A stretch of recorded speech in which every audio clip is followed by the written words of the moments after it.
lab. Responses engine 5, engine 3, engine 1, ladder 3, ladder 2, rescue 1. We've got smoke showing.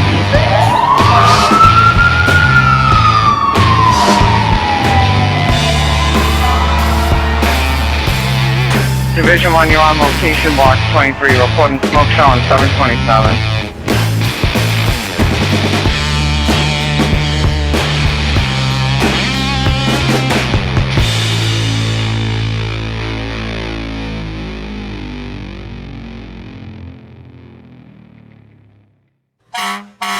Welcome to JobTlks Podcast. Our goal is to facilitate knowledge sharing. The views and opinions of the hosts and guests on the show belong solely to the people expressing them. We do not represent the departments, cities, or towns we work for. Good morning. Welcome back. Another JobTlks episode. As always, thank you for your support. Thanks for tuning in again. If you haven't already, please like and follow us on our social media accounts at JobTlks, JobTlks, here on YouTube. If you're an audio listener on Spotify or Apple Podcasts, make sure you subscribe to the channel there too. Subscribing is the best thing that you can do for us.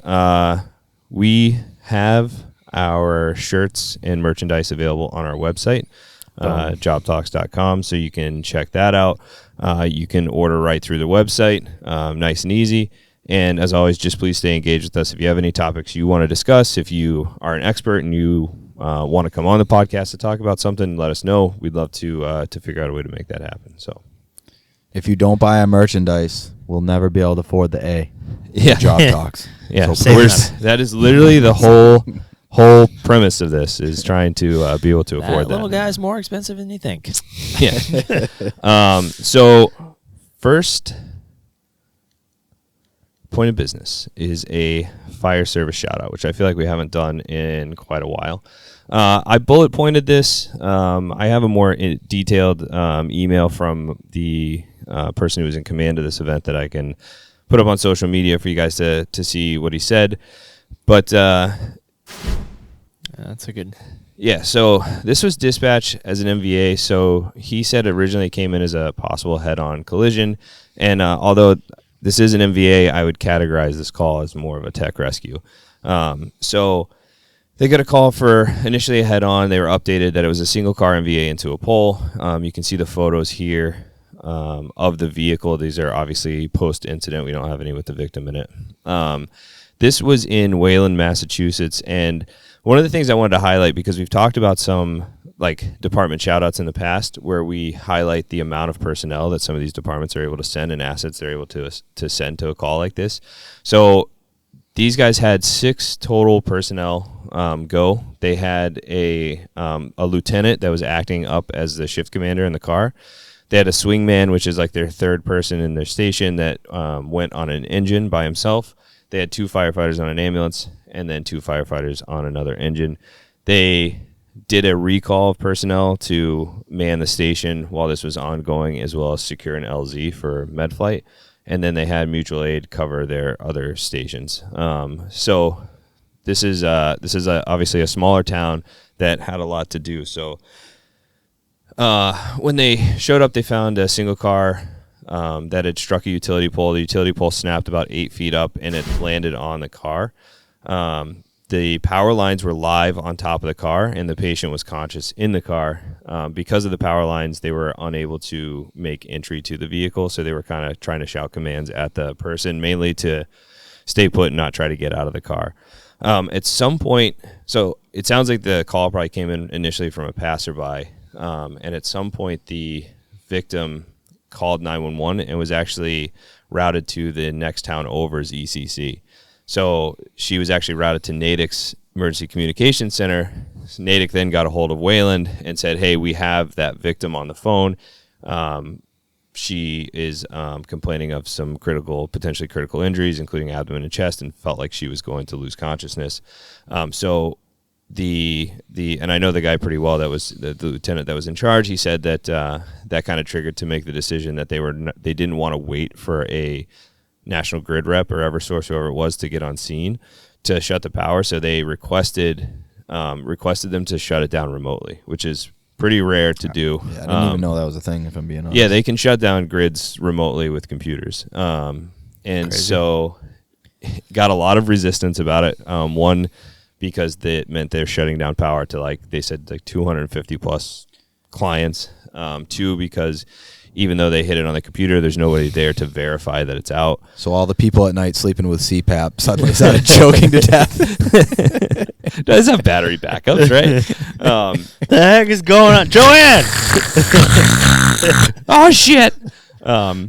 So he said that it was actually a struggle to get them to cut it remotely.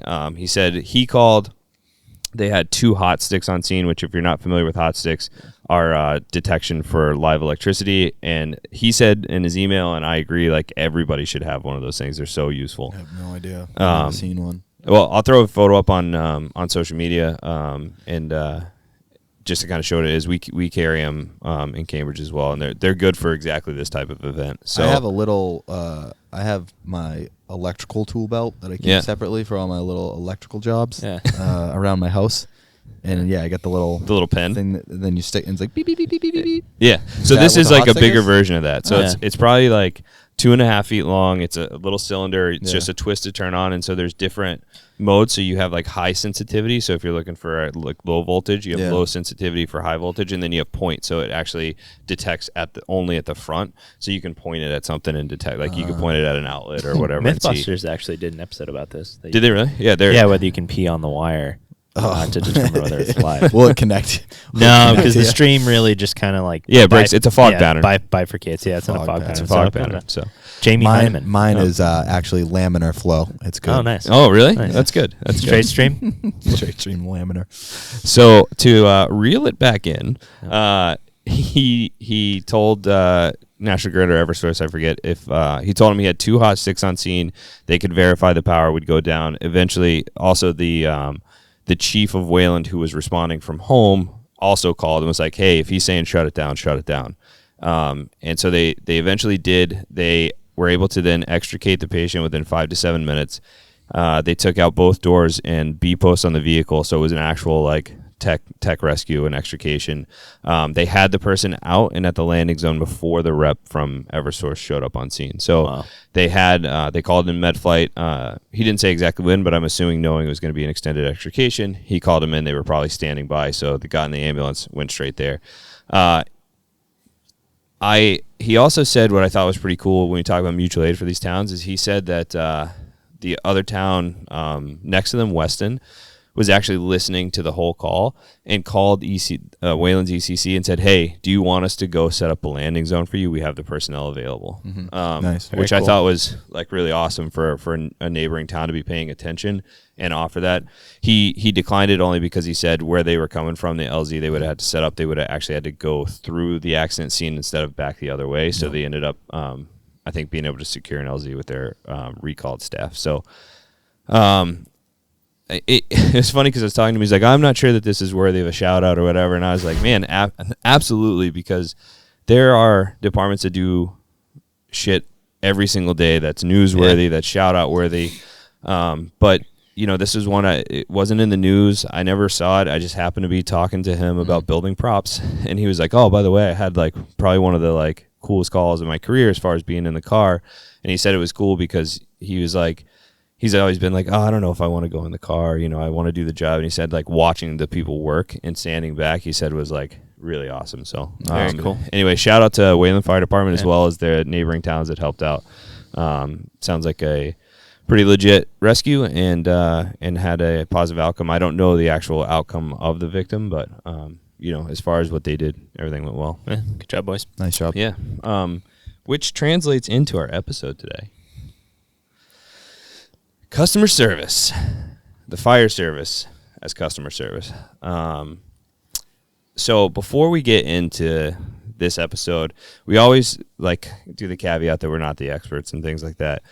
And I think it's important to say that just because we talk about these topics doesn't mean that we're perfect on all of these topics. So we talk a lot about culture and leadership and coming in and getting your chores done and whatever the case is. That doesn't mean that we don't ever have a day that we don't do that, or multiple days. Hopefully we don't have multiple days or whatever. It's just that we recognize it's important, and this show is for our growth as much as it's for anybody else's growth. So I was thinking like, I don't want to put this in the first thing somebody listens to and is like, well, that asshole was yelling at somebody last week, So, parked in fire lane. No, parked in a fire lane. Yeah. So the reason I actually thought of this episode was because of myself. We have at my station, we can control the stoplight directly outside of our station for when we exit the building. We have one of those. I maintain that it is the most ran red light I've ever seen in my life. If you've worked up there, that thing turns red and cars just continue to zip through it, which is frustrating when they almost like nail you because like to go in the station, you have to cross both lanes of traffic and then back in. So it's frustrating when you're like going across and a car zooms by you. It's equally frustrating when you're trying to back up and you have somebody out there spotting you and they're trying to, hold up pedestrians and they decide that they don't want to stop. And I mean, there's nothing you can really do about it. I had it one time like, hey, stop, please stop. And somebody literally just duck under my arm and keep walking. I was like, all right, I respect it, I guess. You are pretty tall. So yeah, maybe they didn't see me. They thought it was a branch. Just kept walking. So coming in that stoplight, somebody had like come through the red light, eventually like stopped before they like hit the truck, whatever. And I was like, what are you doing?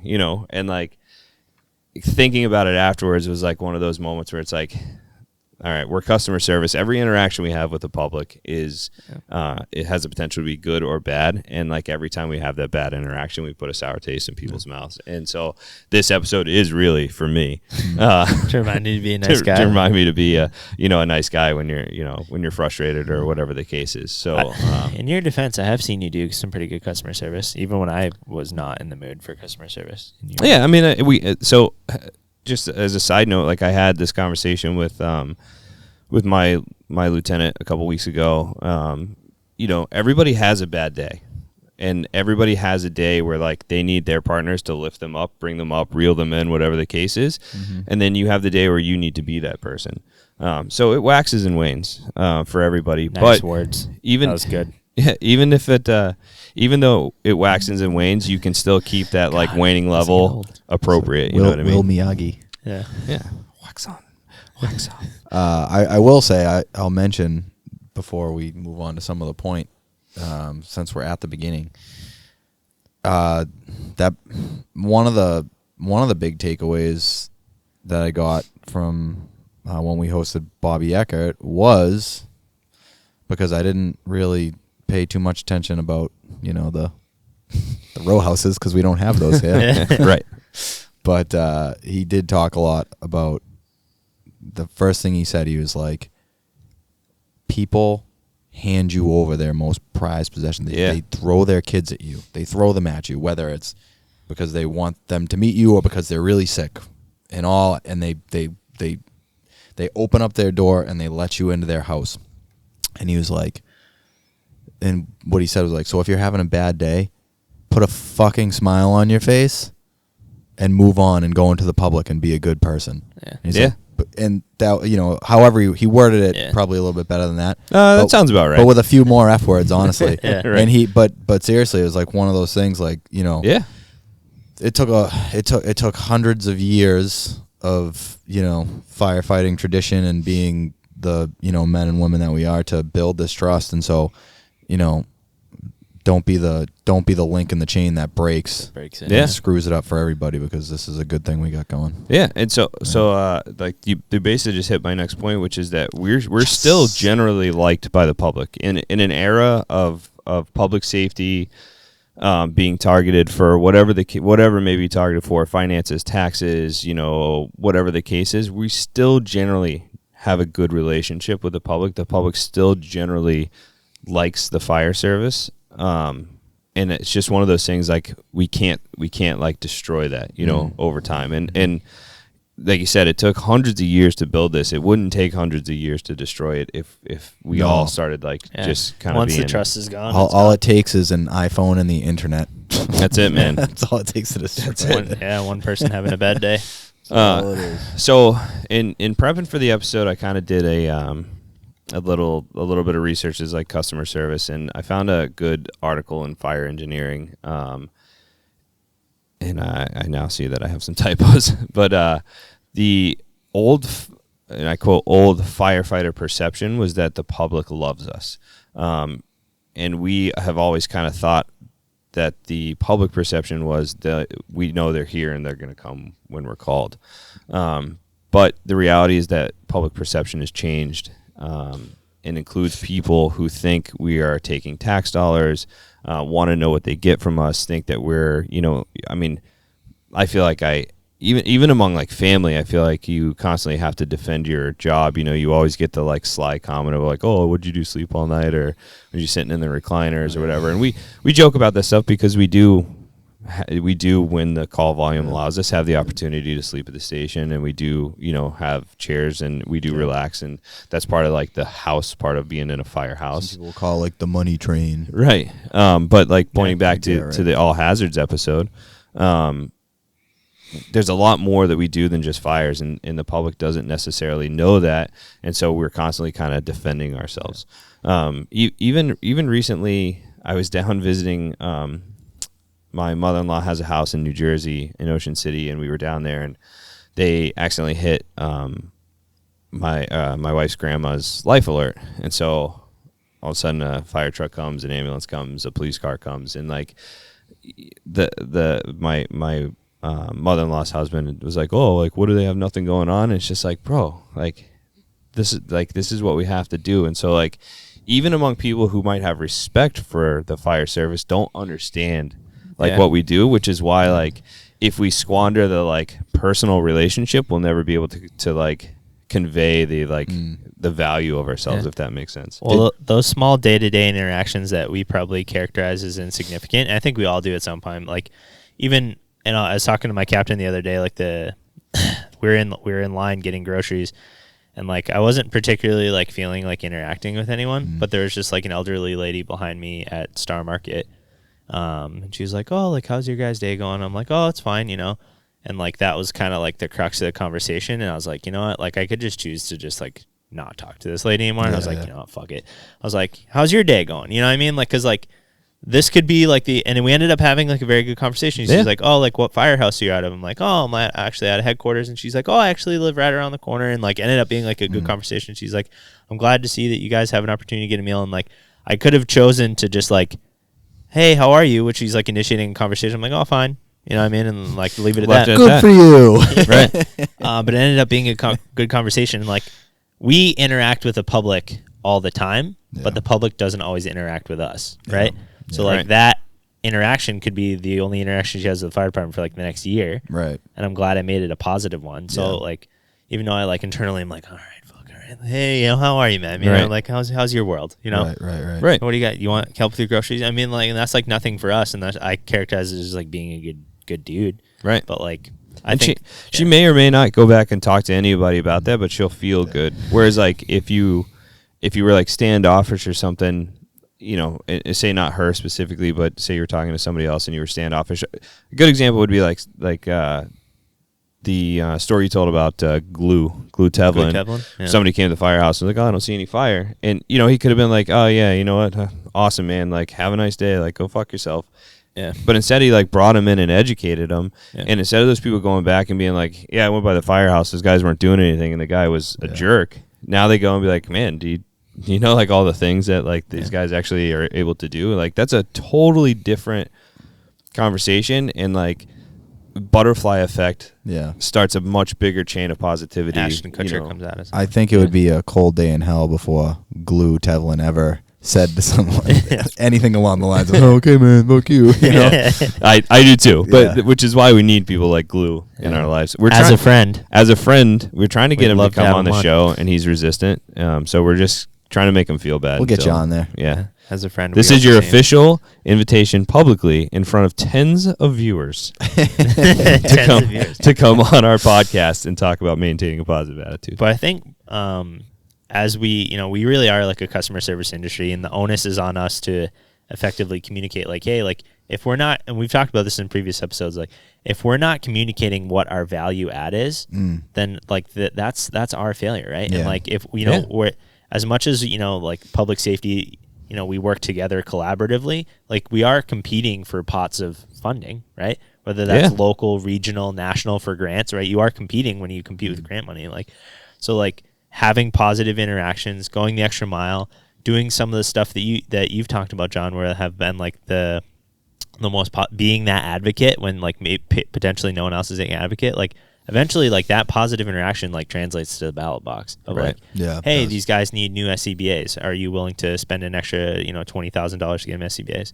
You know what? Like I had a really good interaction with them. They actually cared and listened to what I was saying. Yeah. Yes, I want them to have good equipment. Yeah. Or like I stopped by the firehouse and they told me to go fuck myself. Like, no, I'm not going to vote for these guys. You know what I mean? And you don't like, it's not just because somebody's in a position to do that, obviously, right? So we want to do that for everybody, but you also never know when you're talking to those people. So good example in our job is the woman who at least used to run the like self-checkout area at the grocery store. Talk to her all the time, every day. Like go in there, get groceries. You talk to her about like generally good interactions, and then come to find out she's the mayor's or the city manager. Was it city manager? I forget. Whoever's one of their mothers. And you're like, oh, like you never know who you're talking to. Like good thing you weren't in there like treating somebody like a jerk. And again, it's the same thing in the back of the bus too, man. Yeah, on the ambulance. You never know.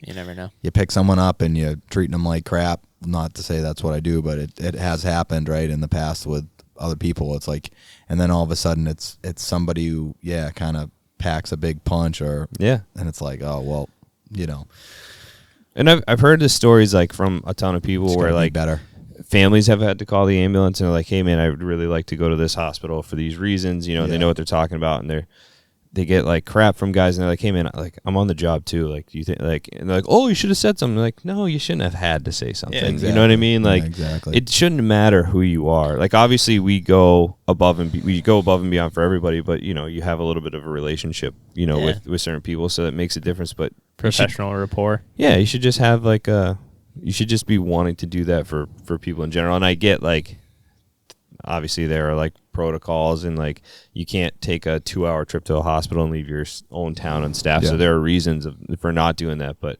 if the reason is just because you don't feel like it, that's. I generally find if you explain that stuff too, like if they want to go to a specific hospital that might be outside of our realm, be like, hey, like I would love to, but I unfortunately can't. Like, and then I usually tell them like, hey, a lot of these hospitals communicate with each other electronically now. So physician, your primary care physician might be here, can still see the notes that their doctor, and I'd love to take you there. I just can't. Right. So just getting back to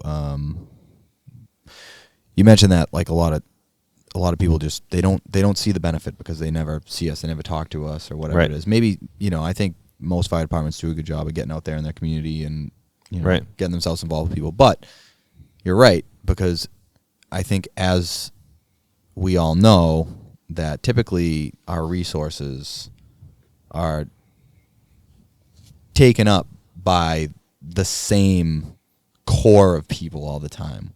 That is true. You know what I mean? So it's like, yes, it might be these life alert alarms, or it might be these large complexes, a lot of elderly people who aren't necessarily getting out and going to vote, things like that. So, it's like, very rarely do you go to this like ritzy neighborhood for the people who have everything and perfect health care and are in really good health and have had access to the cleanest air, food, water, and everything else to live a good, healthy life, right? So those people don't necessarily reap the benefits that's true. In their own like personal square footage, right? Their own, but they they reap the benefits in the community when there's a guy passed out on a bench that we go collect and move along somewhere else, get him cleaned up and into the hospital. So it really is. It's the same people who kind of use.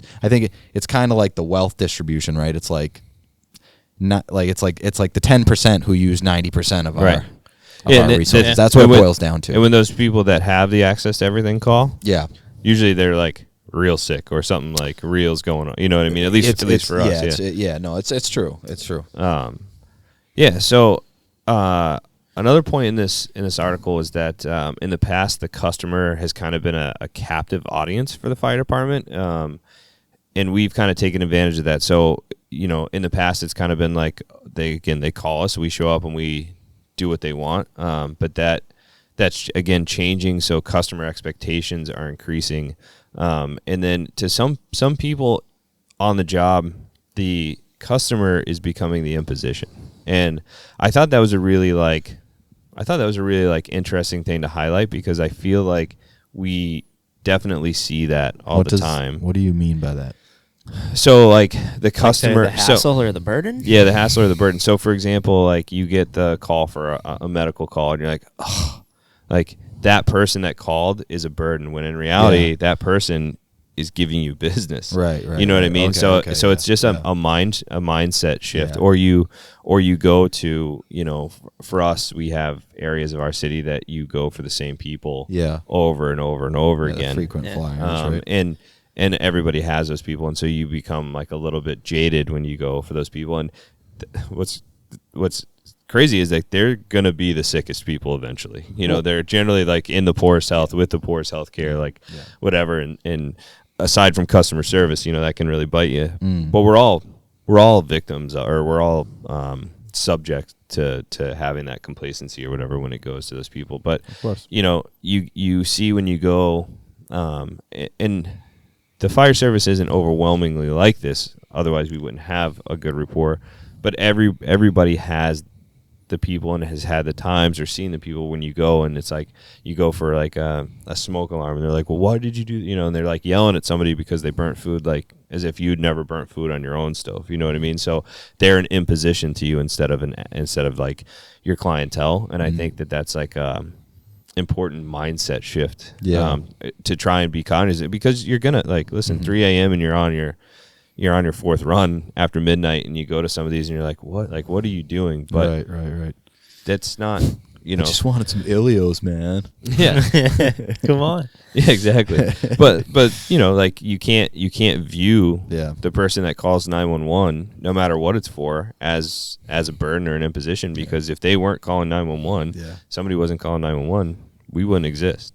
You know what I mean? Sometimes I and I try to do this more often, and it depends on the crew that you're with, right? Because sometimes you can be like overwhelmingly positive to the point where it's like absolutely fake, but you can get like a good morale boost out of it, right? And you can like pretend that you're going to really like save this person, even though you know that at 3 a.m. their carbon monoxide alarm that's going off is just a dead battery, and it's been happening. And it's been happening. It's been happening since 2:00 in the afternoon. But now that they're sleeping, they're like, oh, I got scared, and I'm like, I don't want to not wake up, or I don't want to wake up dead. Right? Yeah, we've got that response before. We had a lady the other. It was kind of a funny interaction, because obviously, probably similar to most places, like you call 911 for a medical emergency, you get like police, fire, EMS, whether it's private or fire-based EMS, a police officer and cruiser, and like this, we show up and we're getting the report, and the lady's like, wow, there's a lot of people here, because you had an engine, you had an ambulance. And there was like 5 or 6 of us there, like majority are like paramedics. The lady's like, geez, like, what's the deal? Like, why are so many people? And I was like, this is my time. I was like, it's because we're all equally invested in providing compassionate and quality care. And she's like, did you like, you had that canned, didn't you? And I was like, no. I haven't been waiting for a week to use that line. Yeah. That was the same call with the glove and the. I did nothing on this call. Oh, I contributed. That's the glove. That's the one where you just. So like we had some like snapping your glove. No, dude, this is embarrassing. So like we had some students. Barry's ADD went hard. I had some like students from my class that are like doing ride time. So I'm like, yeah, like do your thing. You know what I mean? Like I'm here. I'm your guardrails or whatever. And we show up to MGH. And like the IV Tegaderm kits with like the little white adhesive little bars. Somehow like one of those got on my glove, like just adheres to the glove. And she's like giving the report at MGH, and I'm just like that typical firefighter in the background. And I'm like trying to get the white adhesive off my glove, but I'm like surprised at how sticky it is. I'm like, and, like I'm in the background like, and the nurse is like, "Are you okay?" And I was like, dry clothes. I was like, yeah, no, I'm just gonna put these here. And I was like, man, that was embarrassing. I was like, seriously, guys, you check it. This is not coming off. It's like the sword in the stone. Listen, sometimes ADD goes hard, man. When it hits, you never know. Yeah, but customer service. Am I right? But like to your point of like that, like overwhelming positivity when you know, like, when you're upset and you're like, I'm just gonna. That's like a fake it till you make it kind of situation, because eventually, like, you're just gonna be chipper. You like, you end up talking to that person, and you're like, I'm gonna go in pissed off. So I'm just going to be overwhelmingly positive. And then you end up having that, like, conversation with them. You're like, hey, man, no, it's all right. We're here. Like, whatever. Just so you know in the future, you know. And, like, then it's not so bad. So, like, I think mindset, even when you're just, like, even when you're, like, just trying to, like, fake it for just to put on a good face, like, can alter your thinking, the other thing is, man, what the hell was I just going to say? Just completely ADD goes hard. Yeah, I do. ADD goes hard. I did think of another example of, like, edit that part out. Get it out of there. And I actually genuinely felt bad, and it went like I was with, like I said, like, my crew is like the Feel Good Fire Department, but we had just cleared a call, and in Cambridge. I'm sorry, your crew now is the Feel Good Fire Department? Well, yeah, it's pretty good. It's fucking bullshit. Yeah, I'm sorry. Feel Good Fire Department. Feel Good Fire Department 2.0. But anyway, so there's no outside fires in Cambridge. You can't have, like, there's no cooking fires either. Like, you can't. You're really not even supposed to have propane, I think. Yeah, in like, you can have like wild. You can have, like, an enclosed, like, barbecue, like, in, you know, grilling, but you can't have open pit. Yeah, you can't have an open pit. You can't have anything like that. So we had just cleared a medical call, and right up the street we see an outside fire. So we're just like, all right, well, you want to go now or in 2 hours when someone calls? Yeah. So we go up there, and I, like, walk up, and it was me and Paul, and you could tell, like, this guy had this, like, whole spread. He had, like, wine glasses. And, like, we like a good evening in store, like, had clearly, like, worked hard to, like, set this up. And then he, like, comes around the corner, and here we are. And I'm like, hey, man. And I'm like, I honestly, like, I don't even want to be the bearer of bad news here. Like, I'm sorry. Like, there's no outside fires. And he's like, oh, like, he's like, I'm sorry. And I'm like, no, dude, I'm sorry. Like, honestly, like, I don't, like, this looks like a wonderful evening, and I don't want to be the guy to do this. Like, I want you to enjoy your evening. And it did kind of take, like, a bad, like, the lady came around, and she's like, oh, like, what's going on? I'm like, listen, I'm sorry. It seems like your significant other has, like, gone to great lengths to make it. And she's like, well, do you mind if I film you? Just ruined your 30-year anniversary. Do you mind if I film you? Yeah, so she ended up, like, filming us, and I'm like, that's fine. I was like, I'm just like explaining the city ordinance to you, and, like, you got to stay positive. And I actually, like, I genuinely felt bad, and that kind of, like, then tested my, like, positivity. I had to channel my inner glue, and I was like, yeah, no, like, I'm happy to explain it on camera. Sure. Like, this is the city ordinance. But, like, you have to, again, like, that, you know, cell phones and the internet, like, that. Yeah. Otherwise, positive interaction could have been me, like, oh, you want to take out your, you know what I mean? But, like, no worries. Like, I'm happy to explain the ordinance. Like, these are resources. Yeah. But I felt bad doing it, and, like, I tried to mitigate the bad vibes, I guess, you know? You should have just waited until he lit it up and then went and parked back in front of it. The deck gun. And deck gunned it. Customer service, John. Customer service. No problem. Damn it. Fires out. The other thing is that you could have gone in and been a jerk, and she could have recorded you without asking. And then that is what what ends up on the internet. No, I felt bad. It looked like a wonderful evening. Obviously, no one wants to be that person. But I feel like, in general, as a fire service, we don't have to be the bearer of bad news very often, but there are times that you have to be, and, like, you still got to try and have that somehow, like, try to make it positive. Yeah, you gotta have some tact.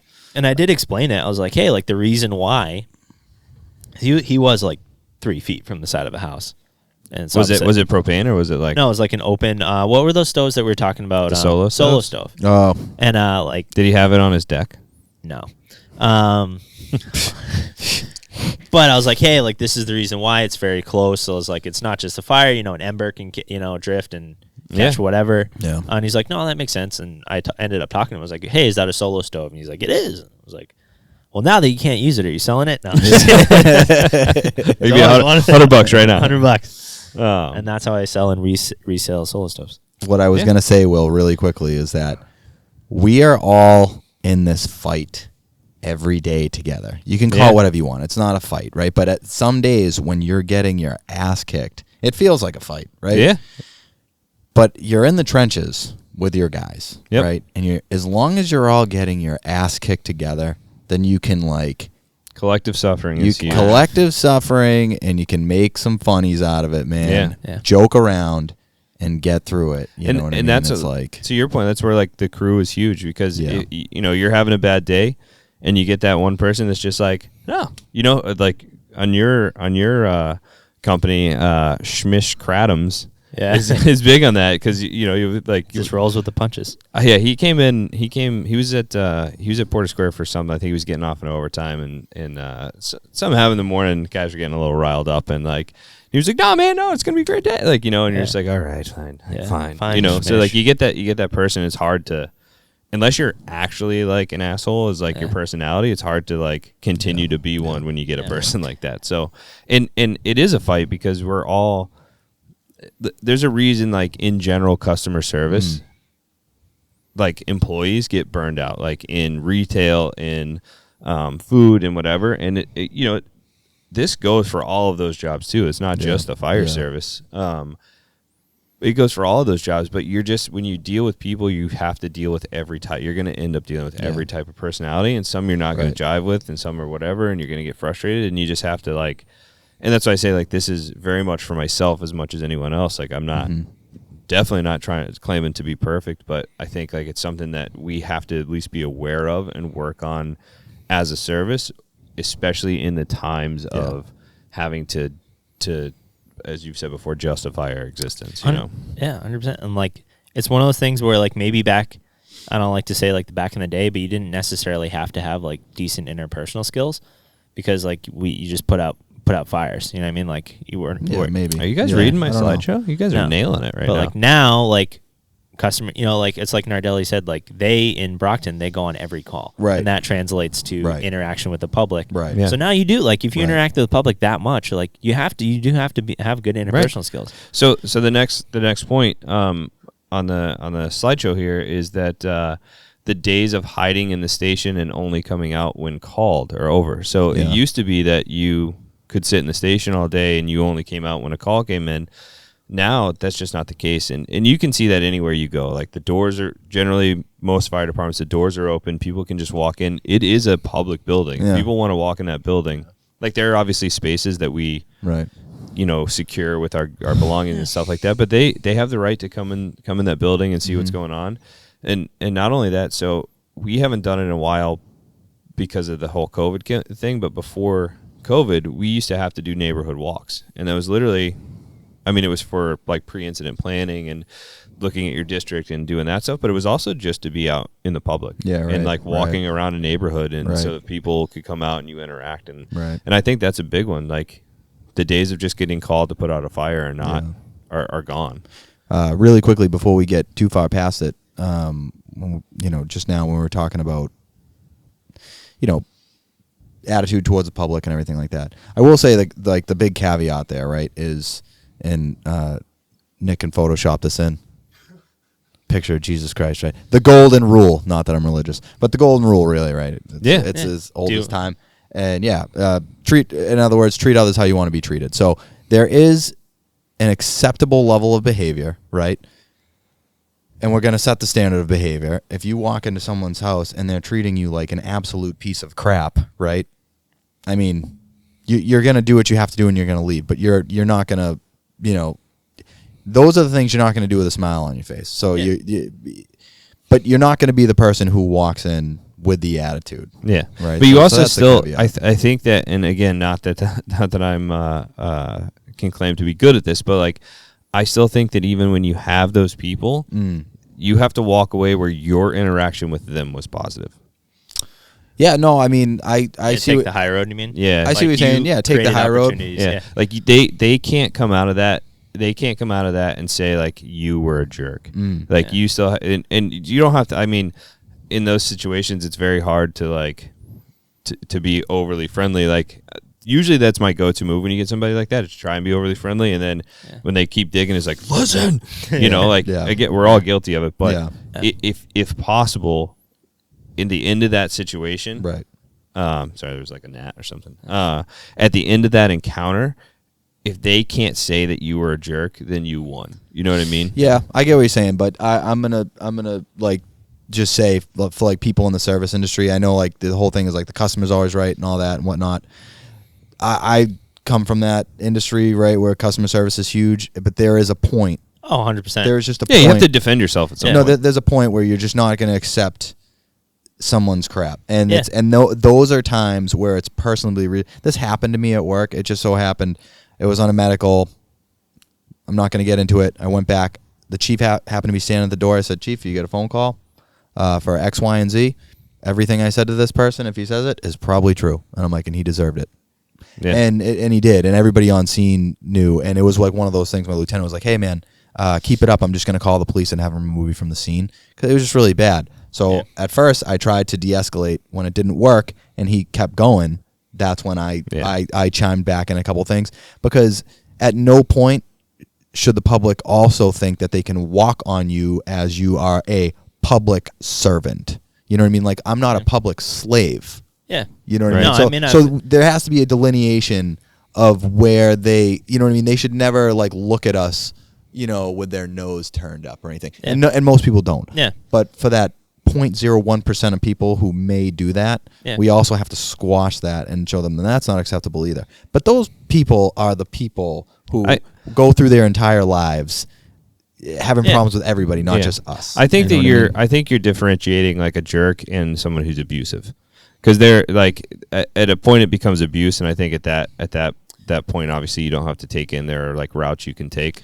Well, yeah, no, I understand 100% understand what you're saying, because like I have my line of like, hey, like you're not like at this point, like it's, you know, you're not going to be verbally abusive to myself, you're not going to be verbally abusive to the people here. Like set the standard conversation, behavior. the conversation's over, and we've gone from like your witty banter to like you being, and like I like generally I've had people like positively. I mean, you're always and then be like, oh. All right. Yeah, sometimes you just have to set people straight, and that's okay. I just wanted to make sure, like, you know, in my opinion, right?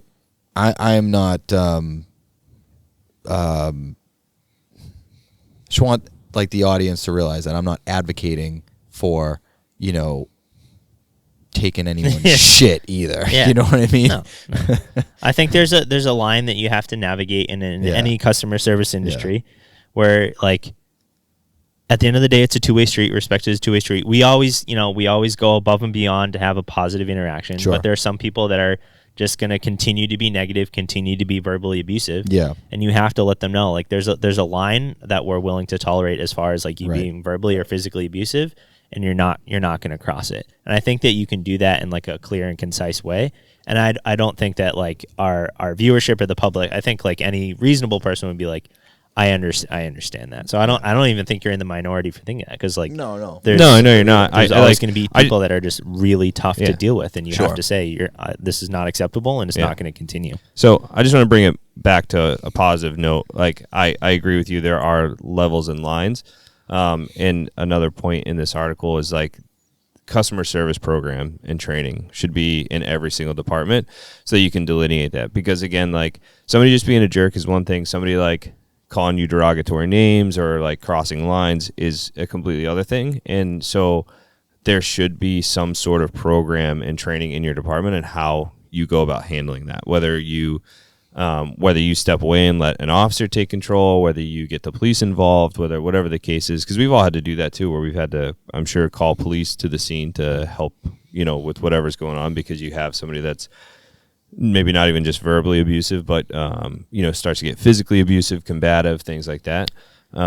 So I think that that's a good example of why departments should have customer service programs. They should teach people should be taught how to deal with the public, and importantly, like when the public crosses the line, how to deal with the public. I think that's one of the benefits of having like a diverse crew. Like there's so many different backgrounds and paths within the fire department. So like on a scene, if you have someone that's like irate, and like they might be irate for like whatever reason, and you might have like some, you know, it could be like the driver, it could be a backstep guy, it could be one of the paramedics that like just happens to have a better like rapport and like can communicate. You know what I mean? Like say it's someone, you know, someone from Brockton, you know, they're like, oh, none of you guys grew up here. You came in to see, and John comes up, is like, I actually did grow up in Brockton. You know what I mean? Like you can develop a rapport. So you find that person that like maybe can like diffuse things a little bit better, or like, you know, like thread the needle. Yeah, like, I think building rapport with people is an amicable huge. solution, you know? Right. Yeah, I think building a rapport with people is huge. And like you said, you'll find people that are like, you know, they hate you for some reason and they like the person standing next to you. And the reason might be just completely that they just don't like the way you look or like something crazy. But if you have that ability to do that, then diffuse. And you can also ask people. Like I found like a good way to diffuse people. Like obviously, being from the civil affairs community, you have to be good at navigating the human terrain. Navigating the human terrain, winning friends, and influencing people. If you if you ask people, you know, like just like hey, like go fuck your. No, I'm just kidding. You just ask them like, you just say like, hey, like why are you so upset right now? Like, can you tell me why you're upset? And like you can like kind of like go on a different path, and then you'd be like, that's a completely illegitimate reason to be upset. Get the fuck out of here. Come. Yeah.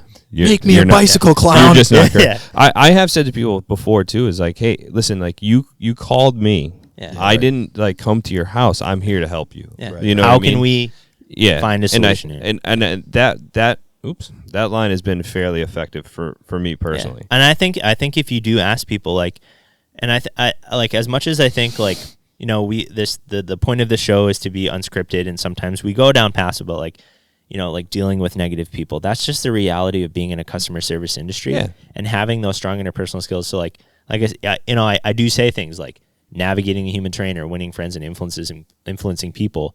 But like if you can bring it back, like I often will like if someone's like mad at me or irate and dealing with the public, it happens. You're dealing with high stress situations.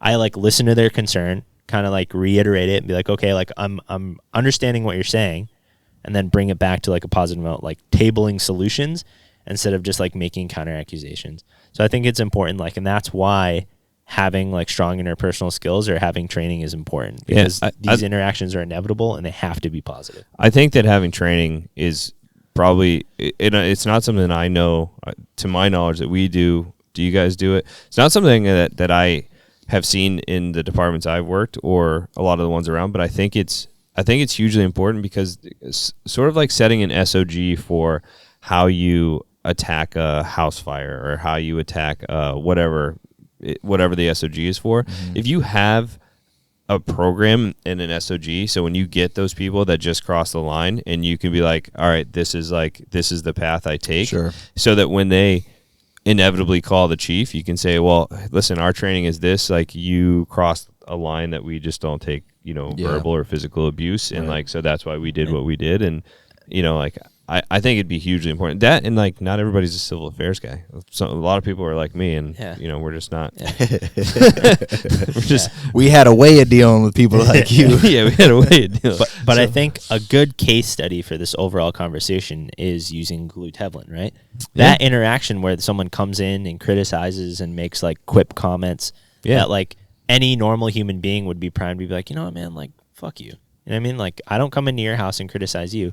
But he made a logical choice to do a complete 180, like, understand what they're saying. Like, why? Well, let me ask you, like, what do you actually know about the fire department? And they're like, well, not much. And be like, well, come on in. Like, let me show you what you're telling. You know what I mean? Like, that could have gone in a very negative trajectory. Yeah. And he made a logical and determined decision to be like, why are you feeling the way you're feeling? 2, like, what information is rooted to drive you to make the accusations or comments you're making? And then 2, 3, let me provide you with some supplemental information that might change your mind. And 4, everyone walk out of the door with a smile. Right. Hands him a stack of papers this week. Study this and then come back. And we'll have a conversation. Which is something I think only Glue could do to the effectiveness. Dude, there's very few people that could have handled that. I mean, I can tell you, and again, like, not claiming to be, if that person had come and I was standing outside or sitting at the door and said that, now knowing what he did, I'm more likely to try and do what he did. Yeah. But like before hearing that story, I probably wasn't. I'd probably be like, yeah, buddy, have a nice day. You know what I mean? Like, someone has to show you there always has to be, whether it's a policy or an individual, someone has to show you the example. Yeah. And negative so or positive. Yeah. And so like kind of the last point here is that larger departments generally have an easier time getting away with bad service. And I think part of that is because you have more people on scenes, so people can hide them, you know, themselves.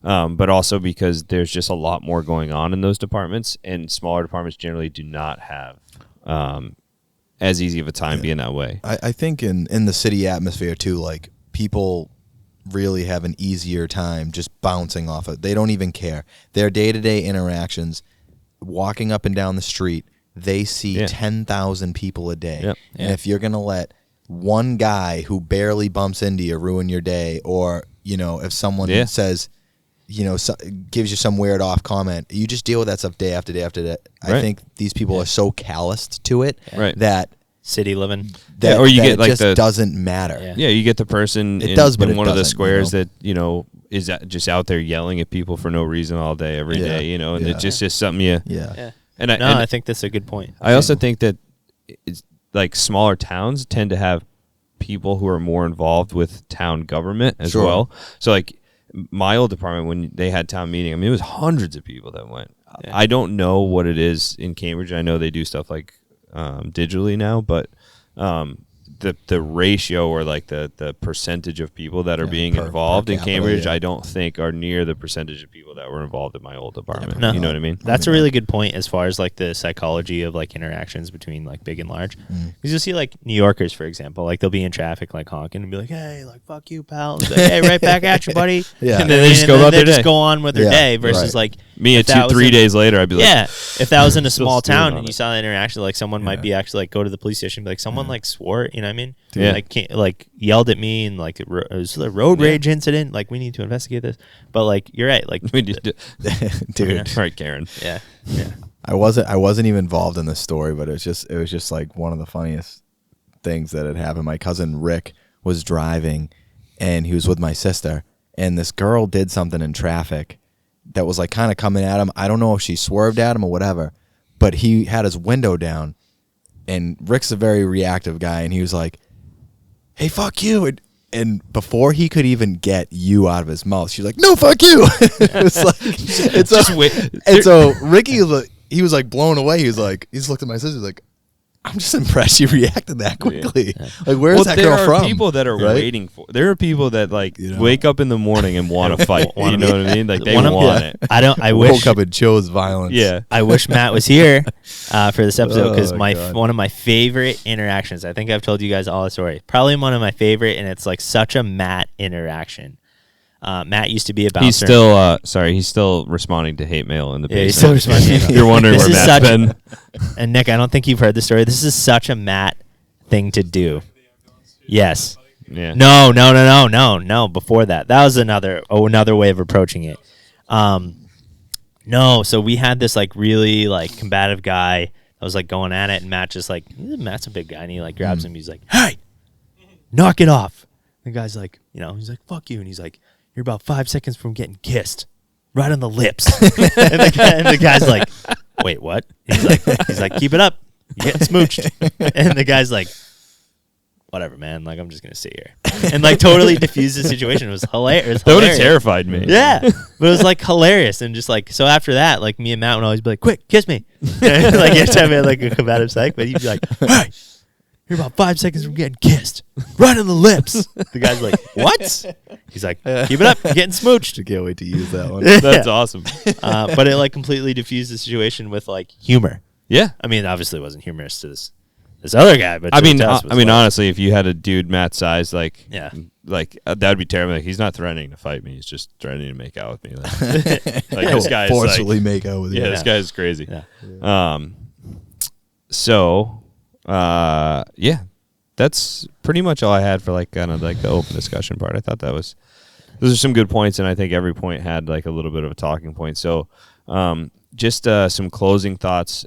These are from that same article. Service is produced at the instant of delivery, and it has to be produced on demand. So you can talk about this like we are in the studio here today, but the fact of the matter is that when you interact with that person is when your customer service is applied. So whether it's good, bad, your attitude, whatever the case is, that's when it is. You can talk about it all day long, but it actually is delivered to that person when they call and when you interact with them. So I think it's important to have the conversation and the training ahead of time, because I think that leads to more positive interactions at the time of service. So the second one is, and I think this is a big one and really interesting, is that service is delivered by line personnel, often beyond the control or influence of management. 100%. So that's something that... I 110% agree. Yeah, that's something that's like the autonomy of a specific fire company. Not that we don't have like low to mid-level management with our lieutenants and captains, depending on how your service is structured. For us, lieutenants and captains that run, the company day to day, but you're not out with your deputy and district chiefs. You're not out with your administration all the time. Like, you have a lot of autonomy, and a lot of trust is placed in you by both the public and your department. I would argue probably 95% of the interaction with the public is junior to like middle level guys. It's not, chiefs, assistant chiefs, maybe some deputies in the car. It's those like young guys that are on the ambulance, on the fire, going in, humping bags, interacting with people. Like, those are the guys that have the day-to-day lion's share of the interaction with the public. When you get somebody that comes to the door and wants a tour of the truck, who's doing the tour? Junior guy. The junior guy, generally, right? That's just kind of how it goes. So the other one is service cannot be recalled, and this is just basically like what you give is what you've given. Once it's out there, it's out there, and you can try to repair it, but it's a lot harder to repair it than to just give it the first time. And the last one is that customer service is applied both on emergency and non-emergency runs, and not necessarily runs, but like emergency and non-emergency situations. So, like the grocery store, Barry, the be grocery nicer. store being one of like them. Good, good reputations. Like, if a fire department or any public safety agency or any organization has a bad reputation, there's a story behind it and a reason for it. And if they have a good reputation, like we're the recipients of 200 years of good reputation, right? And it's up to our generation to continue that in a positive trajectory. Right. But like, it's earned. Like, so I think you just have to continue to make a positive justification for our existence, and that ultimately ends up being like talking to the old lady behind me in the line at Star Market. Right. One of my like best examples of this is, and it's because it happens multiple times a shift, every single shift, is you're driving down the road and you have a parent with their kid, and the kid is excited, and the parent turns the stroller to wave at the truck or whatever. Just flick on the lights, give a little tap of the siren. Like, every single time that happens is a positive interaction with the public, and it takes absolutely nothing to do. Yeah. It's actually it's probably my favorite thing to do. Yeah, I love it. At work. Yeah. And honestly, when kids come in for tours, me and, whoever the guys are that I'm with that are around the same time as me, call it, that might be junior to me, but my personal opinion, I got on 5 years ago, and I've got a few guys under me, but we're the same. Yeah. I don't let anybody beat me to make coffee or, put the dishes away. It's like, it's honestly, not to say that I don't like just let people do things now. No, you know what I mean? So right. I consider myself in that role still, and I try like hard to make sure that I'm there for all of it. Yeah. And I think like, so, we say like the junior guy, like that is me. So I mean, we have a guy that's technically under me in my house too, but it's the same thing. I'm not going to claim that I race to make coffee. I don't. But like as far as like cleaning, or like somebody comes in for a tour, I love doing it. Yeah, it's good. Like I love giving the tours. There's a kid, I haven't seen him in a while, but he used to come by with his nanny and his mom all the time, and he was deaf, and so like I'd like learned how to spell his name in sign language and stuff, and like I loved every time that kid come to the firehouse, because he was just so happy. And like, I'm not claiming to like go above and beyond. Like, we were learning baby sign language for my own kid and stuff too, so it wasn't like I was like doing something crazy out. But like the kid's face when he came by, and you could like spell his name and say how are you, and little stuff. It was like, I don't know. I love that, because I like if that were me and like my kid, especially with something like being deaf or whatever, somebody like could do that, man, it would be that's cool. It has to make the parents feel good too. You know what I mean? Yeah. I was that kid.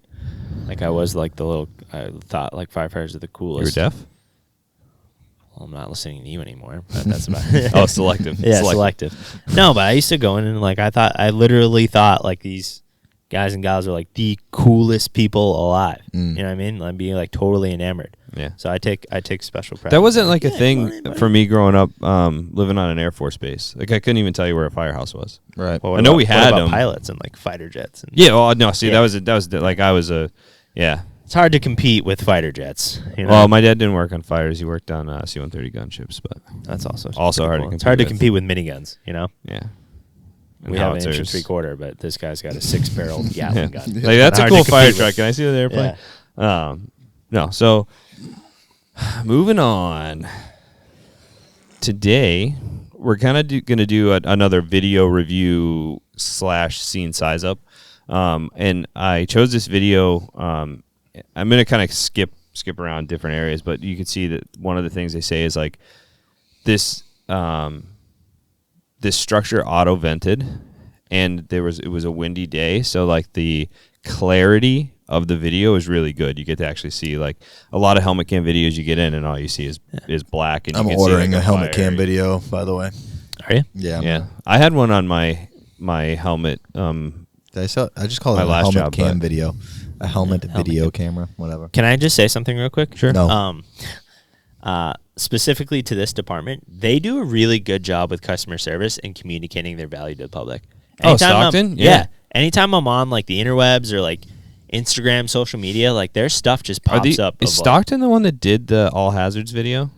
No, that was a county, but like they are Okay. very good at getting their content and videos out there. Yeah. So like they're That's cool. communicating their customer service. Yeah, I see them all the time.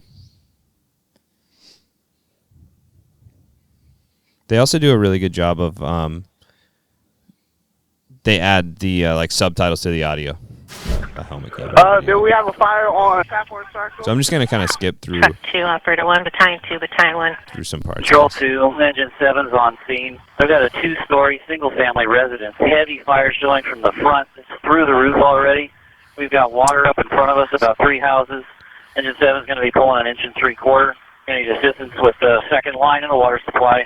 South Hills Pacific Command. That's a great size up. Dude, that was a So sounded calm. like he was taking the trash out. Yeah. so, yeah. And he gave a size up of the house, what he was doing, where the water is, and what he needs Yeah. from the guys coming in. Like, So I've traditionally done the can report conditions, actions, needs. I've recently added an S, just so scan. So structure, conditions, actions, needs. yeah. Nice. That's my own little. And then just real quick going back here, so we can see it. So this is the house, so that you can see before it comes in. So I don't. This is like kind of an odd layout. Is that a full 2-story house, or is that like a?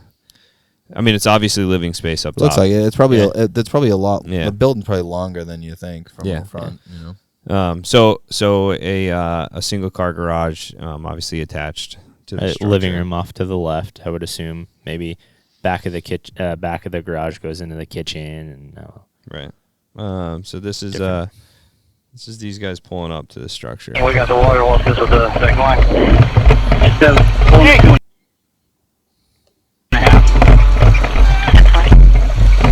You want 2.5? Agent 14 assisting. Okay, let's get a 2.5. So they Okay, we got initially it. Get your stretch line. a, Get your um, line. Get your line. We got this. They initially stretch an inch and 3/4, and then ask for a 2.5 for backup. So just a Barry, you want to give like a quick size up? And I think as he was walking up, we saw fire on that Delta side too. But you want to give a quick size up if this was your first look? Yeah. So I'd say, engine 1 on arrival looks like a 1.5-story wood frame structure, garage and rear. You have heavy fire on the Alpha and maybe Delta side. It looked like down that alleyway. Yeah, look, there's as a he was little walking up, it looked like that. You have some unique factors there. So you have looks like limited access to the front with the gate. So it looks like that firefighter right there in the front is trying to access the swinging gate. So you have an obstacle right there on the Alpha side. And then I would wager, looks like the bulk of the fire was located on the Delta side, but it also looks like it's pushing towards the Alpha. So you have that swinging gate off to the kind of in the Alpha Delta corner that I would try and gain access to immediately. So I'd say first initial lines. So it looks like obviously inch and 3/4. I would do inch and 3/4, and then I would say probably 2.5 to the rear. But obviously these guys know what they're doing. So if that's their SOP and backup policy, I mean, that's what I would do right away. I would try and get at least an inch and 3/4 through that gate, and then eventually try and gain access to the garage. Yeah, and I think seeing as he walked up, you saw fire Delta side. You're seeing it at the Alpha side front door here. So my thought is it doesn't look like the garage is involved. Either that or that's a very tight garage door. So there's probably beyond the garage inside the structure, like a living room or something in that back area. And then there's a heavy dark smoke coming out of the second floor alpha Yeah. side. So I would say that looks like the fire probably started on the first floor and is moving. Yeah, because you upstairs. can see heavy fire that's self-ventilated out on the alpha side. Yeah. And you can see that pretty dark, turbulent smoke coming out of that second floor. Like, Yeah. what is that, like a porthole? Window? Yeah, I don't know what they're actually called. Some window. Yeah. And I wonder if the fire coming out of the outside looks like it's the doorway, which makes me think the door is open, but I don't see like the owner here yet. So I don't know if like they left. I mean, I would imagine if they did, they'd be able to help with that gate, or if it actually just auto vented out of there. That's kind of tough because that kind of it inhibits your access like right off the bat because it's like a heavy wrought iron gate with like spikes on top of it. Yeah. So it's not like a normal fence that you can just, if you had to, like throw a little take forcible entry tools and just like smash through. Like you're gonna have to, if it's a latch, I mean that's easy enough. But if you're using basic forcible entry to defeat some sort of locking mechanism, some barriers right off the bat, I guess. Anything else you see there, John? I mean, no. Obviously, you can see that this is not a room and contents fire, or it started to be a room and contents fire. It's spread well beyond that. Yeah. Because you can see the different levels of smoke, and you can see the, it pouring out windows and some of the eaves and things like that. So this has definitely gotten into some spaces and started to travel. So, or if maybe it even burned through that second floor and went right up, and it like basically turned itself into it like self-vented itself upstairs. Who knows? It's tough to say. There could be a stairway right there that it raced right up to with maybe that's just an open window that it just pulled. Yeah, they said a breezy day in in Stockton. Maybe they just had the windows open. My guess, like kind of similar to what you're probably thinking, John, is like that's the window at the top of the stairs that provides some good sunlight on the stairs. It could be. No, it could be. Yeah. Manager 14, go ahead, give me a second alarm. 14. So you can see these guys are forcing entry, and where you had fire just in the first floor, it looks like you're starting to see fire out of that second floor window, which just quickly backing up and kind of looking at the smoke from that, if I can get a good shot of it maybe. It was dark black smoke, like that was heat pushed, indicating like fire was shortly behind it.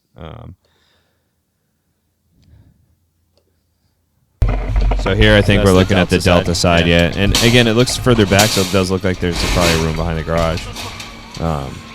I did quickly scan this video just to see if it was going to be something worth watching, but I didn't watch the whole video through. So again, now they've had to force two different gates, and that one didn't look too bad.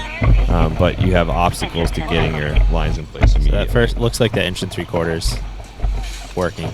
Yeah. Are about to do it. So they're going to use the 2.5 for the exposure and for the Back Charlie. up, Oh, okay. All right, so this is going in the structure. Yeah. And I'm guessing that they already put water in this little entryway, because having fire to the back of the first floor and the second floor, my guess is that this was all fire as they were coming in. It looks like a burnt up stairway. Yeah, right you there. can see. Are they going down in the basement? But they're at the basement stairs with the. I don't think it's a basement. I think it's like behind the garage. I think it's like a room, probably a living room or something behind the garage. So I did scan this part of the video, and so basically they say that they were hitting this with 1 3/4 inch and making zero headway, so they called for that 2.5 inside. And I did see this part of the video, and I really like it. And one of the things is if you look right now, how much fire is there? What do you think? I mean, you know that they're not making progress with 1 3/4 inch, so you assume it's a lot, but that doesn't look like a crazy amount of fire, right? Yeah. No, it just looks like it's just glowing. Yeah. Wait till he hits the edge of this wall. Oh wow. Shit. So your view from literally 3 feet before that was a little glow. Yeah. And then you go to where you can see around that corner, Yeah, and so this that- thing is absolutely ripping. Yeah, so that was rolling pretty high above there. So this is obviously, well involved. Fully involved, Nick. And this thing's probably been burning for some time. And, I mean, So- this guy's hitting the 2.5, and this stuff is just... Yeah. And so it was probably, it must have been a kitchen fire. That's what I'm guessing is... my I don't know. We don't really have this style of building in No. here, but Yeah. down in Florida, we kind of I think I saw this like just growing up, not like working down in Florida, but my guess is that you probably have that garage on the right, the stairway, and then you come into like what's a big living room and then a kitchen probably on like the left-hand side. Is just my guess. Dude, that house is gone. Yeah, that thing is ripped. I mean, you can see straight out the back. There's a slider there. Probably goes out to the porch. Yeah. So Jeez. I thought that was just I thought this was a good video for being able to kind of do a quick size up, and then I thought it was a good video to show like you don't always know what you're crawling towards. You know, you see a little glow in the back, and all of a sudden you get to the edge of that wall, and you're going. You know, and again, this is just like.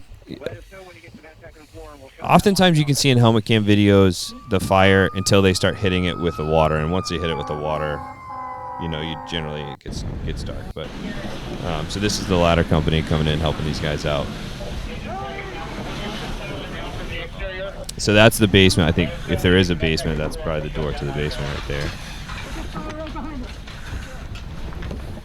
And these guys did a quick search for life. They find the dog. They do find a dog, but it's a happy ending, and the dog's actually not in the structure. Okay, good. There's no no greater maximal effort from me than rescuing a dog. Dude, with the way that first floor was burnt out, man, Yeah, I mean you can see that he's smashing the floor. Yeah, I know. Yeah, pretty good. I'm just surprised there's even anything there to sound. I'm guessing this isn't a new construction. Yeah, right. Probably not. So he does a quick search, and then this is going to the exposures here and dealing with the outside issues and exposure issues.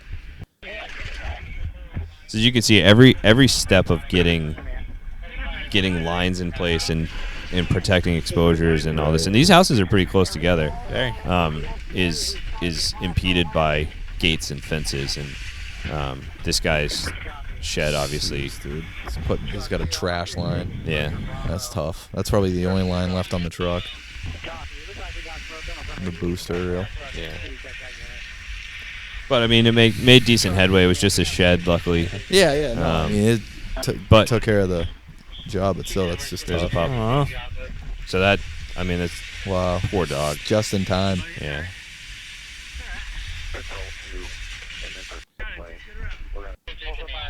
So they end up getting the dog out, and then you can kind of see the damage in the house here. So big kudos to Stockton. I mean, this was an aggressive attack with this is the middle of the day, couldn't see in the garage. You kind of have to assume possibly that there's life and possibly still savable up in that second floor, even though it was burning. And these guys made some pretty good work, and I don't know what the actual time frame is because they cut here and there, but these guys this is an aggressive attack, and they did a good job. No, they did a great job. Actually prompted me to think, like, you see that that guy's like shed in the backyard that was an exposure, and like just not knowing like what's in those. So like, yeah. For example, for like if my shed was an exposure, like I have a bunch of lithium-ion batteries in my shed for like all my, you know what I mean? So then like all of a sudden you're dealing with what is like or like they open up the garage and there's a Tesla in there, and now they have a lithium-ion fire on top of it. You know what I mean? Right. So it's like all these variables that you don't even think of that like you're normally just Yeah, doing and I mean, aside from lithium-ion, what's in people's sheds? People store their grills in there. They store propane. They store the gas cans. They store.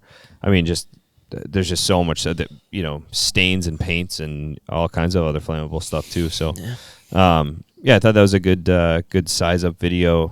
And sorry, I closed my computer a little bit quickly. Very cool. So, on to the next topic. This thing's looking for me. Hang on. Let me get back into the PowerPoint here.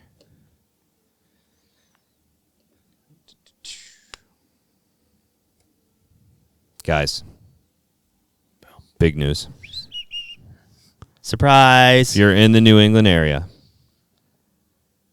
we are planning the New England Firefighting Lecture Series, Part 1. Bobby Ecker was 0.5. Yes. We so if you've chatted with us, you probably know that our goal is facilitating knowledge sharing, and part of that, while the podcast can be an effective tool, is we want to actually host live training. We were looking at hosting an actual live class this fall. Time kind of got away from us. Summer hit. We're just kind of getting into this thing, so we weren't able to make that happen. So what we've done now is we've pivoted, and we are hosting a lecture series, and this is the first of hopefully many. We have some big name guests on the docket right now, and we'll have all that out and available on our website. So the date is October 22nd, 2022. Right now it's looking to be an afternoon event with 3 to 4 hours of lecture from a couple different instructors. And then we're going to follow that with a catered meal. And after that is going to be a cash bar. So it's going to be at the American Legion in Rentham. And afterwards it's just going to be cash bar. So it's kind of a twofold event. One is facilitating that knowledge sharing, and the second is just bringing people together that love the job to get together, to talk, to have a good time, to do something positive. And the details, again, will be up on our website, www.JobTlks.com. You'll be able to purchase tickets there. And as we fill in all of the details with the instructors and stuff like that, we'll have all that available. But mark it on your calendar. We're selling 100 tickets, I believe, to this event. And it's gonna be a good time. We have some good lectures coming up, and again, we'll have all the details to that on our website. So take a look at our website. Link is in the video description to get to our website. And as we said before, the merch is on there, and all of this is to help fund this podcast. So yep. Everything with the lecture series. So we did kind of like a pilot program. Like Will said, the point of the show and our efforts as a group is just to positively influence culture, get people together that love firefighting, positively influencing culture on the job. So just trying to bring people together for a good night. So you got some good lectures, some good topics, drink some beers, have some good food, sit around a fire, and just collectively gather around guys and gals that give a shit.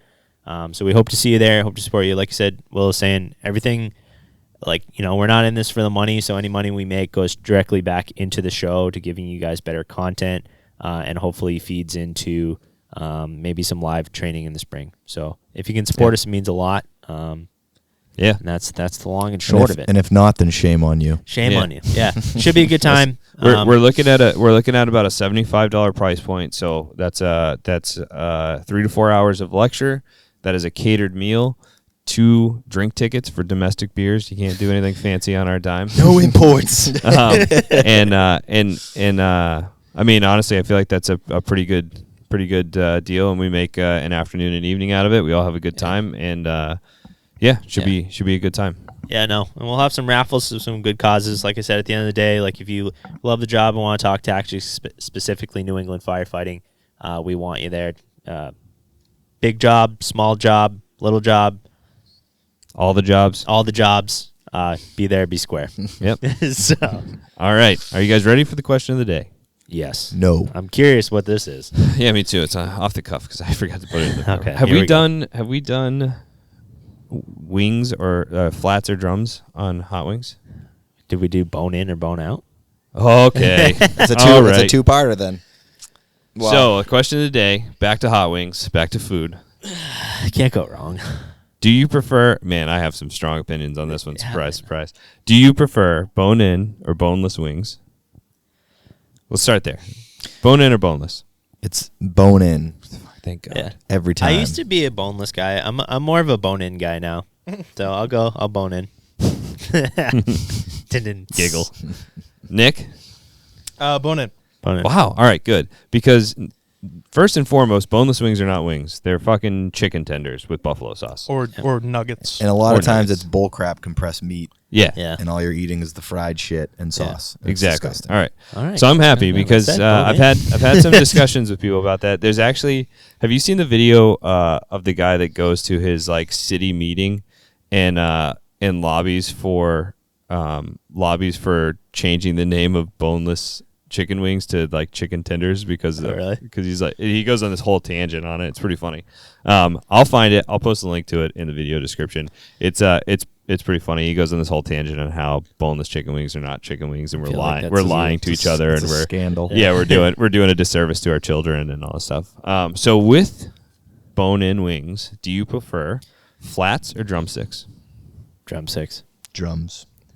They're just easier to dip, and then you got the meat in between. Like, what are we doing? No, there's a process. There's a way. 21st century. Yeah. So I used to be a hardcore drumsticks guy, and I've switched, and I am now a flats guy. Really? Yeah. I just feel like you get explains your Do flat you affect. do you do the snap and pull? No, I don't do that. But I've seen like there's a lot like if you just like push down the knuckle, you get all the meat. Bro, there's down to the end. techniques. There's techniques There's to getting it. techniques. Why do we have to And- have a technique if you can just have? Well, because there's meat in the middle. That's why. But I mean, I'm also I'm also good with my tongue, so I just use that to get and the meat feet out of for the all middle. those feet people Yeah, out there. right. Yeah. No, but I feel like with a flat, you can just kind of like, you know, can't do with that the with the agreed, especially if you with the snap drum. the end off. Yeah, with the drum, you get the knuckle. Well, Oh, I like. Are you one of the people that eats the like cartilage on the knuckle? So the bone when I'm done with the chicken wing plate, the bones look like the skull and crossbones bones. Yeah, Like they're like done. Like I love it. yeah. I've never I gotten don't into go that eating the hard. cartilage, but no, some I don't people do. that, Yeah. Interesting. Yeah. What about you, John? Yeah. I'm drums all the way, and I don't have like a particular method. I think I just Eat it. I just eat it. Like, go for it? like an animal. I'm not a civilized human when it comes to eating wings. I'm not either. And- wings are one of my favorite foods. And I don't stop eating wings until I'm done because it's so hard to just keep on wiping it out of my mustache. I So was just gonna go, say, John, no the matter thought of what eating no wings. matter what I look like, I just sit there like a dog in his food Yep. bowl. Just keep going. Just keep going. Pro tip: if you ever eat wings at the station, is to just use a pair of medical gloves. Yeah. Well, all right. So I can add on to this one a little bit. Are you into a sauce or a dry rub? Sauce. Dry rub all day. So here Unless it's like garlic parmesan. here's Dry rub. I'll do that. so it varies for me. So I think if you're doing barbecue, I'm a firm believer in never saucing the meat before it comes off of the barbecue because the meat should stand alone with its dry rub. So if you're doing barbecued wings, I like a dry rub, and then you can dip into different barbecue sauces or whatever you want to do. But the meat coming off the smoker for like true barbecue, in my opinion, should not be sauced. It's just my opinion. However, I am also not a traditionalist, but I like hot wings. I don't really like teriyaki wings or barbecue wings or garlic parm wings. Yeah, I but like you'll eat them if they're there. yeah, but if I have the option, I'm gonna eat. Well, it's the same thing. If I like somebody orders like a prosciutto and a fig pizza, I'll eat that. But I'm never gonna order that because that's not like I like hot wings. I wish we had the capability to phone in someone right now because I would call Brian. Yeah, Yeah. And be like, as Brian. a smoker.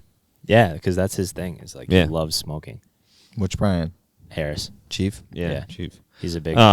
Big wing guy? Big smoker? He's like he's done a lot of like in some ribs, competitions and brisket. stuff, right? Yeah, Yeah, so yeah. that's like his line. So I wanted We- to like Brian. We actually on the show. reached out to Not him to patient do the enough. catering for the event, but he doesn't have the like serve safe stuff Yeah. to be able to actually cater our event. So Nick, if I called him right now and put it on speaker, there's no.